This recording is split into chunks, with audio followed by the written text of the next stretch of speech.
77వ గణతంత్ర దినోత్సవ వేడుకలు ఘనంగా నిర్వహించారు. కాలనీ అధ్యక్షుడు సోంబైన నరసింహ యాదవ్ జాతీయ పతాకాన్ని ఆవిష్కరించారు. ఈ సందర్భంగా వారు మాట్లాడుతూ భారత రాజ్యాంగం అమల్లోకి వచ్చిన రోజున గణతంత్ర దినోత్సవంగా జరుపుకుంటున్నామని, రాజ్యాంగ నిర్మాత అంబేద్కర్ ఆశయాలను సాధించాలని, ఆయన రాజ్యాంగంలో పొందుపరిచిన హక్కుల గురించి ప్రతి ఒక్క పౌరుడు అవగాహన కలిగి ఉండాలని సూచించారు. ఈ కార్యక్రమంలో కాలనీ గౌరవ అధ్యక్షుడు ఫకీర్ మోహన్ రెడ్డి, కార్యదర్శి రేఖా నాబాబు, కోశాధికారి కోరెపాక ఆంజనేయులు, ఉపాధ్యక్షులు మహేందర్, వంశీకృష్ణ, సహాయ కార్యదర్శి విద్యాసాగర్, శ్రీరాములు, సహాయ కోశాధికారి నరసింహ, భద్రారెడ్డి, కమిటీ సభ్యులు కుశలారెడ్డి, రామకృష్ణ, రాంబాబు, శ్రీనివాస్, సోమశేఖర్, రాజశేఖర్ రెడ్డి, జానయ్య, తదితరులు పాల్గొన్నారు. ఎంతో ఘనంగా జరుపుకోవడం జరిగింది.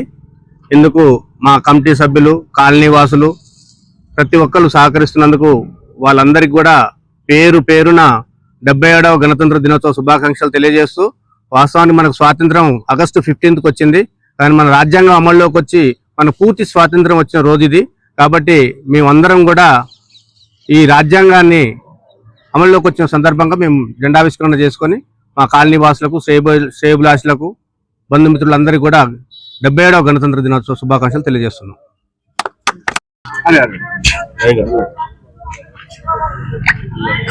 కాలనీ వాసులకు, దేశ ప్రజలకు అందరికీ కూడా 77వ గణతంత్ర దినోత్సవ శుభాకాంక్షలు తెలుపుకుంటున్నాం. ఈ గణతంత్ర దినోత్సవం మనకు రాజ్యాంగం అమల్లోకి వచ్చిన రోజున గణతంత్ర దినోత్సవం మనం జరుపుకుంటున్నాం. వాస్తవానికి మనకు ఆగస్టు 15న స్వతంత్రం వచ్చినప్పటికీ పూర్తి స్వతంత్రం సర్వాధికారాలతోటి వచ్చినటువంటి రోజు ఏదంటే జనవరి 26 గణతంత్ర దినోత్సవం రోజున మనకు పూర్తి సర్వాధికారంతో దక్కడం జరిగింది. ఈ గణతంత్ర దినోత్సవాన్ని ప్రతి ఒక్కరు కూడా స్నేహపూర్వకంగా, సంతోషపూర్వకదాయకంగా జరుపుకోవాలని మనస్ఫూర్తిగా కోరుకుంటూ, అదేవిధంగా ఈ వచ్చిన రాజ్యాంగాన్ని, మన స్వేచ్ఛను మనం ప్రతి ఒక్కరం కూడా ఎదుటి వారికి ఇబ్బంది కలగకుండా ప్రతి ఒక్కరు స్వేచ్ఛను అనుభవిస్తూ ఈ భారతదేశంలో ప్రతి ఒక్కరు కూడా సంతోషంగా జీవించాలని మనస్ఫూర్తిగా కోరుకుంటున్నాను. అదేవిధంగా కాలనీ వాసులకు, రాష్ట్ర ప్రజలకు, నల్గొండ పట్టణ వాసులందరికీ కూడా 77వ గణతంత్ర దినోత్సవ శుభాకాంక్షలు తెలియజేసుకుంటున్నాను. రాకిల్స్ కాలనీ వాసులందరికీ కూడా గణతంత్ర దినోత్సవ శుభాకాంక్షలు తెలియజేస్తున్నాను. రాజ్యాంగం అమల్లోకి వచ్చి 77 సంవత్సరాలు పూర్తి చేస్తున్నందుకు మనం ఈ జెండా ఎగరేసుకొని ఈ రోజు నుంచి రాకిల్స్ కాలనీ ఇంతకుముందు ఇక్కడ జెండా ఎగరేయాలి, ఈ రోజు నుంచి ఎగరేస్తాం. ఇది శుభ సందర్భంగా అందరికీ శుభాకాంక్షలు. గణతంత్ర దినోత్సవం 77వ గణతంత్ర శుభాకాంక్షలు. ఈ గణతంత్ర దినోత్సవం అనేది మనం జరుపుకోవడానికి కారణం 1946లో రాజ్యాంగ పరిషత్ ఏర్పడి, ఆ తర్వాత జనవరి 26, 1950లో రాజ్యాంగ పరిషత్ అనేది భారత ప్రభుత్వానికి సమర్పించడం జరిగింది రాజ్యాంగాన్ని. ఈ రాజ్యాంగాన్ని భారత ప్రభుత్వం ఆమోదించి స్వీకరించడం సందర్భంగా మనం ప్రతి సంవత్సరం జనవరి 26న గణతంత్ర దినోత్సవం జరుపుకోవడం జరుగుతుంది. అందరికీ మరొకసారి గణతంత్ర దినోత్సవ శుభాకాంక్షలు. రాకిల్స్ కాలనీ 77వ రాకిల్స్ కాలనీ ప్రజలకు 77వ రిపబ్లిక్ దినోత్సవ సందర్భంగా అందరికీ శుభాకాంక్షలు తెలుపుతున్నాము. ఇక్కడ ఫస్ట్ టైము రాకిల్స్ కాలనీలో జెండా ఎగరేయడము అనేది ఇదే విధంగా మన కాలనీ యొక్క సభ్యులు ప్లస్ కుటుంబ సభ్యులు ప్రజలకు అందరికీ కూడా ఈ 77వ రిపబ్లిక్ శుభాకాంక్షలు తెలియజేస్తున్నాము. రాకిల్స్ కాలనీ కమిటీ సభ్యుల తరఫున 77వ స్వాతంత్ర దినోత్సవ శుభాకాంక్షలు ఫస్ట్ టైం జరుపుకుంటున్నాము.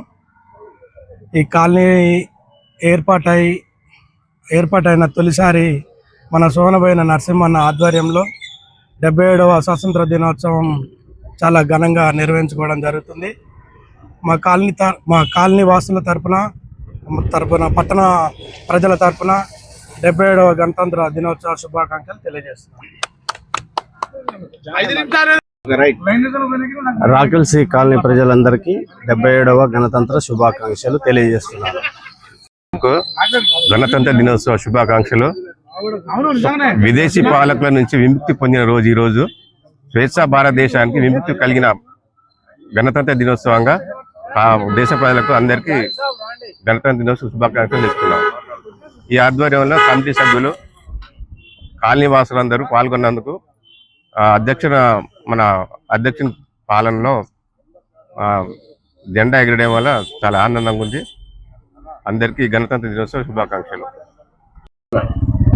గణతంత్ర దినోత్సవ మన దేశ ప్రజలందరికీ, కాలనీ వాసులందరికీ గణతంత్ర దినోత్సవ శుభాకాంక్షలు. మన రాజ్యాంగాన్ని, లిఖిత రాజ్యాంగాన్ని, ప్రపంచంలో ఉండబడేటువంటి గొప్ప లిఖిత రాజ్యాంగాన్ని మన డాక్టర్ బిఆర్ అంబేద్కర్ గారు మహానీయుడు మనకు అందించిండు. ఈ యొక్క రాజ్యాంగ స్ఫూర్తితోనే మన దేశం అనేది ఇంత అభివృద్ధి చెందింది. కాబట్టి ఇటువంటి గొప్ప రాజ్యాంగ స్ఫూర్తిని అందించినటువంటి ప్రధాతకి ఫస్ట్ అందరూ మనం చేతులైతే నమస్కారం చేయాలి, ఫస్ట్ థింగ్. ఇంకొకటి, మనకు మన ప్రియతమ నెహ్రూ గారు, గాంధీ, తర్వాత సర్దార్ వల్లభాయ్ పటేలు అందరూ ఎంతో త్యాగము చేసి మనకు స్వతంత్రాన్ని అందించారు. ఆ ఫలాలను మనము ఈరోజు అనుభవిస్తున్నాం. కాబట్టి అందరూ అర్థం చేసుకొని ఈ ప్రపంచాన్ని, ఈ దేశాన్ని ఒక సరైనటువంటి దిశానిర్దేశంతో గమనించుకొని ముందుకు పోవాలని నేను కోరుతున్నా. తర్వాత ఈ యొక్క కాలనీ వాసులందరికీ మరొకసారి ధన్యవాదాలు తెలుపుతాను ఈ సందర్భంగా.